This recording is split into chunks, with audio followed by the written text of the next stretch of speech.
Peggy 18.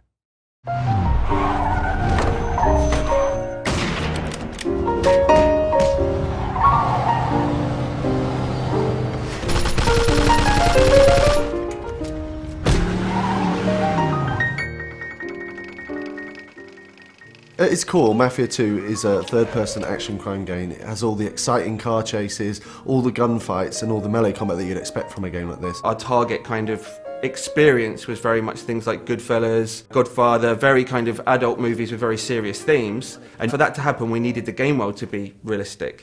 Shooting is one of the most important things in the game, and obviously, as we try to be realistic, our weapons are quite lethal.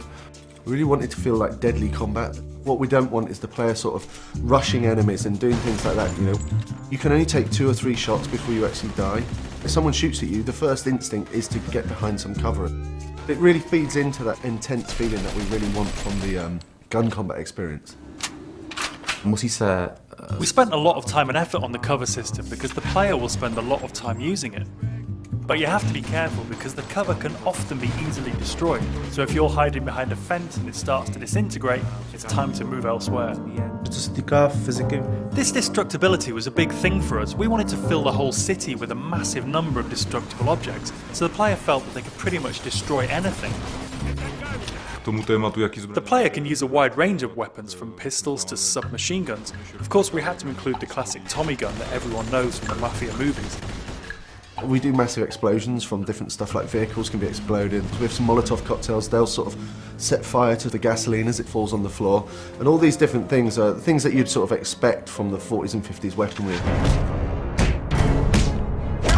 Melee combat in the game is a really sort of visceral experience. We wanted it to feel really brutal. So it's a very simple system. Using 2 buttons, you perform these either hard punches or light punches. And then using a combination of these, you perform these finishing moves. And the coolest thing is these finishing moves are sort of context sensitive as to where you are in the world. So if you're stood near the hood of a car, then the player might punch a guy and then sort of smash his head against the hood of the car, which is a really cool thing. The driving model is very realistic. So you drive these things, they really feel like period cars.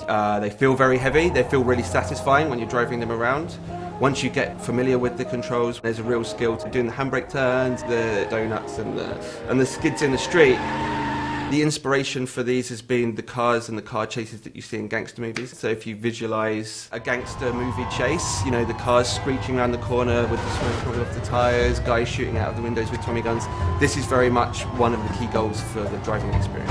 We've got like a few features in the game which allow the player to sort of like personalise their vehicle. In the body shops you can customise the car a fair deal. You choose the car that you like the best. You know, I'm going to choose to take this car on the mission because it's better than every other car in the city. I think that's a pretty cool decision to make. Our gameplay is great. We've got shooting, car chasing, everything a game needs, but we also need to link it to the story to create a believable game.